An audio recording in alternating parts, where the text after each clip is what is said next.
Hello everyone, ಎಲ್ಲರೂ ಹೇಗಿದ್ದೀರಾ? Last ವಿಡಿಯೋದಲ್ಲಿ ನಾನು ಕೂರ್ಗ್ ಹೋಗಿರೋ ವ್ಲಾಗ್ನ ಶೇರ್ ಮಾಡಿದ್ದೆ. ಇನ್ನು ಯಾರಾದರೂ ಆ ವ್ಲಾಗ್ನ ನೋಡಿಲ್ಲ ಅಂದರೆ ದಯವಿಟ್ಟು ನೋಡ್ಕೊಂಡು ಬನ್ನಿ. ಕೂರ್ಗಿಂದ ನಾನು ಸೀದಾ ಉಡುಪಿಯಲ್ಲಿರೋ ನನ್ನ ಅಮ್ಮಮ್ಮ ಮನೆಗೆ ಬಂದಿರೋದು. ಇದೇ ನೋಡಿ ನನ್ನ ಅಮ್ಮಮ್ಮ ಮನೆ. ಇಲ್ಲಿಗೆ ಬರೋದು ಅಂದರೆ ನನಗಂತೂ ತುಂಬ ಇಷ್ಟ.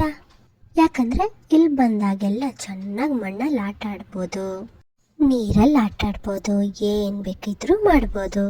ಇಲ್ಲಿ ಬಂದಾಗೆಲ್ಲ ನಾನಂತೂ ಇಡೀ ದಿನ ಹಿತ್ತಲಲ್ಲೇ ಇರೋದು. ಇದೇ ರೀತಿ ಹುಲ್ ಕಿತ್ಕೊಂಡು ತೋಟಕ್ಕೆ ನೀರು ಬಿಟ್ಕೊಂಡು ತುಂಬ ಚೆನ್ನಾಗಿ ಟೈಮ್ ಪಾಸ್ ಮಾಡ್ತೀನಿ. ಮರಗಳಿಗೆಲ್ಲ ನೀರು ಬಿಡೋದು ಅಂದರೆ ನನಗೆ ತುಂಬಾ ಇಷ್ಟ. ನಾನೇನು ಹೆಲ್ಪ್ ಆಗಲಿ ಅಂದ್ಕೊಂಡು ಹೆಲ್ಪ್ ಮಾಡೋದಕ್ಕೆ ಅಂತ ಹೋಗ್ತೀನಿ, ಆದರೆ ಅದು ಬೇರೆಯವ್ರಿಗೆ ಉಪದ್ರ ಅಂತ ಅನಿಸುತ್ತೆ. ನಿಮ್ಮನೇಲೂ ಹೀಗೇನಾ? ಕಮೆಂಟ್ ಮಾಡಿ ತಿಳಿಸಿ ಆಯಿತಾ? ಪಕ್ಕದಲ್ಲೇ ರೈಲ್ವೆ ಟ್ರ್ಯಾಕ್ ಇರೋದ್ರಿಂದ ಟ್ರೈನ್ ಬಂದಾಗೆಲ್ಲ ನಾನು ಹೋಗಿ ಟ್ರೈನ್ ನೋಡ್ತಾ ಇದ್ದೆ. ಟ್ರೈನನ್ನು ಇಷ್ಟು ಹತ್ತಿರದಿಂದ ನೋಡೋದೇ ಒಂಥರ ಖುಷಿ.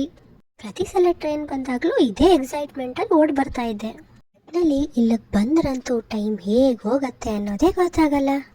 ಆಮೇಲೆ ನನ್ನ ಚಿಕ್ಕಪ್ಪನೂ ಎಲ್ಲೋ ಹೊರಗಡೆ ಕರ್ಕೊಂಡು ಹೋಗ್ತೀನಿ, ಏನೋ ಸರ್ಪ್ರೈಸ್ ಆಗಿ ತೋರಿಸ್ತೀನಿ ಅಂತ ಹೇಳಿದ್ದಕ್ಕೆ ರೆಡಿ ಆದೆ. ಏನು ಸರ್ಪ್ರೈಸ್ ಇರ್ಬೋದು ಅಂತ ಕಾಯ್ತಾ ಇದ್ದೆ. ನೋಡಿದ್ರೆ ಇಲ್ಲೆಲ್ಲೋ ಕರ್ಕೊಂಬಂದ್ಬಿಟ್ಟಿದ್ದಾರೆ. ಎಲ್ಲಿ ನೋಡಿದ್ರು ಲೈಟಿಂಗ್ಸು, ಆನೆ ಬೇರೆ ಇದೆ. ಇದು ರಿಯಲ್ ಆನೆ ಅಲ್ಲ, ಆದರೂ ಇದನ್ನು ನೋಡಿ ತುಂಬ ಖುಷಿ ಆಯಿತು. ನೋಡಿ, ಇವರೇ ನನ್ನ ಚಿಕ್ಕಮ್ಮ ಸ್ವಲ್ಪ ಹೈಟ್ ಕಮ್ಮಿ, ಆದರೂ ಅವಳು ನನ್ನ ಚಿಕ್ಕಮ್ಮ. ಈಗ ಸಸ್ಪೆನ್ಸ್ ರಿವೀಲ್ ಮಾಡೋ ಟೈಮ್ ಬಂದೇ ಬಿಡ್ತು. ನಾನು ಬಂದಿರೋದು ಯುರೋಪಿಯನ್ ಸಿಟಿಗೆ. ನಿಜವಾಗ್ಲೂ ಯುರೋಪಿಯನ್ ಸಿಟಿ ಅನ್ಕೊಂಡ್ರಾ? ಅಲ್ಲ, ಇದು ಉಡುಪಿಯಲ್ಲಿ ಮಾಡಿರೋ ಉಡುಪಿ ಉತ್ಸವದ ಒಂದು ಥೀಮ್. ಪ್ರತಿ ಚಳಿಗಾಲದಲ್ಲೂ ಒಂದೊಂದು ಥೀಮ್ ಇಟ್ಕೊಂಡು ಉಡುಪಿ ಉತ್ಸವನ ಆರಂಭಿಸ್ತಾರೆ. ಈ ವರ್ಷ ಯುರೋಪಿಯನ್ ಸಿಟಿ ಥೀಮಲ್ಲಿ ರೆಡಿಯಾಗಿರೋ ನಮ್ಮ ಉಡುಪಿ ಉತ್ಸವ. ಒಳಗೆ ಬಂದ್ಮೇಲಂತೂ ನನಗೆ ತುಂಬ ಖುಷಿ ಆಯಿತು. ಎಲ್ಲಿ ಹೋಗೋಣ, ಏನು ನೋಡೋದು, ಏನು ಬಿಡೋದು ಅಂತಲೇ ಗೊತ್ತಾಗಲಿಲ್ಲ. ಈ ಕೊಡೆಗಳಂತೂ ಫುಲ್ ಉಲ್ಟಾ ಮೇಲ್ಗಡೆ ಹೋಗ್ಬಿಟ್ಟಿದೆ. ಯಾಕೆ ಏನು ಅಂತ ನನಗೂ ಗೊತ್ತಾಗಿಲ್ಲ. ನಿಮ್ಗೇನಾದ್ರು ಗೊತ್ತಾದರೆ ಹೇಳಿ ಆಯಿತಾ? ಈ 3D ವಾಲ್ಪೇಪರ್ ಅಂತೂ ತುಂಬಾ ಖುಷಿ ಆಯಿತು. ನಿಜವಾಗ್ಲೂ ಈ ಉಡುಪಿ ಉತ್ಸವ ಅಂತೂ ತುಂಬಾ ಚೆನ್ನಾಗಿತ್ತು. ನಿಜವಾಗ್ಲೂ ಯುರೋಪಿಯನ್ ಸಿಟಿಗೆ ಹೋಗಿ ಬಂದಿದ್ದ ಥರ ಫೀಲ್ ಆಯಿತು. ಎಷ್ಟು ಚೆನ್ನಾಗಿರೋ ಲೊಕೇಶನಲ್ಲಿ ಫೋಟೋ ಕ್ಲಿಕ್ ಮಾಡ್ಕೊಳ್ದೆ ಇದ್ರೆ ಆಗತ್ತಾ? ಒಂದು 4 ಫೋಟೋ ಕೂಡ ಕ್ಲಿಕ್ ಮಾಡಿಕೊಂಡೆ. ಆದರೆ ನಿಜವಾಗ್ಲೂ ತುಂಬ ಸರ್ಪ್ರೈಸ್ ಅಂತ ಅನಿಸಿರೋದು ಏನಂದರೆ ಈ ಮರ್ಮೇಡನ್ನು ನಾನು ಇಷ್ಟು ದಿನ ಟಿ ವಿಲಿ ನೋಡ್ಕೊಂಡು ಎಂಜಾಯ್ ಮಾಡ್ತಾ ಇದ್ದೆ. ಆದರೆ ರಿಯಲ್ ಆಗಿ ಇಷ್ಟು ಹತ್ತಿರದಿಂದ ನಾನು ಇದನ್ನು ನೋಡ್ತೀನಿ ಅಂತ ಅಂದ್ಕೊಂಡೇ ಇರಲಿಲ್ಲ. ಅದನ್ನು ನೋಡಿ ನನಗಂತೂ ಶಾಕ್ ಆಗೋಯ್ತು. ಇದಂತೂ ನಾನು ತುಂಬಾ ಎಂಜಾಯ್ ಮಾಡಿದೆ.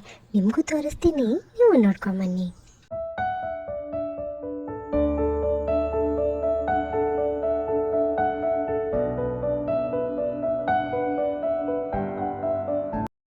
ಮರ್ಮೇಡ್ ನೋಡಿಕೊಂಡು ಹಾಗೆ ಸ್ವಲ್ಪ ಮುಂದೆ ಹೋದರೆ ಕಣ್ಣಿಗೆ ಇದೆಲ್ಲ ಬಿತ್ತು.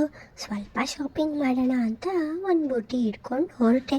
ಆದರೆ ಯಾವ್ದು ತಗೊಳ್ಳೋದು ಯಾವ್ದು ಬಿಡೋದು ಒಂದು ಗೊತ್ತಾಗಿಲ್ಲ. ಎಲ್ಲ ಬೇಕು ಅಂತ ಅನ್ನಿಸ್ತಾ ಇತ್ತು. ಈ ತಿಂಡಿ ತಿನ್ನೋ ಒಂದು ಕಾನ್ಸೆಪ್ಟನ್ನ ಯಾಕಾದರೂ ಮಾಡಿದ್ರು. ನನಗೆ ತಿನ್ನೋದು ಅಂದರೆ ಅಲರ್ಜಿ. ತಿನ್ನೋ ಕೆಲಸ ಒಂದು ಬಿಟ್ಟು ಬಾಕಿದೆಲ್ಲ ತುಂಬ ಚೆನ್ನಾಗಿ ಮಾಡ್ತೀನಿ. ನೀವು ನನ್ನ ಥರನೇನಾ? ಕಮೆಂಟ್ ಮಾಡಿ ತಿಳಿಸಿ ಆಯಿತಾ? ಎಷ್ಟೊಂದು ಆಟ ಸಾಮಾನುಗಳು ಬಂದಿತ್ತು, ನಮ್ಮಮ್ಮ ನನಗೂ ಒಂದೂ ಕೊಡಿಸಿಲ್ಲ. ಅಷ್ಟೊಂದಿದೆ, ಏನು ಮಾಡ್ತೀಯ ಮತ್ತೆ ತಗೊಂಡು ಅಂತ ಏನೂ ಕೊಡಿಸಿಲ್ಲ.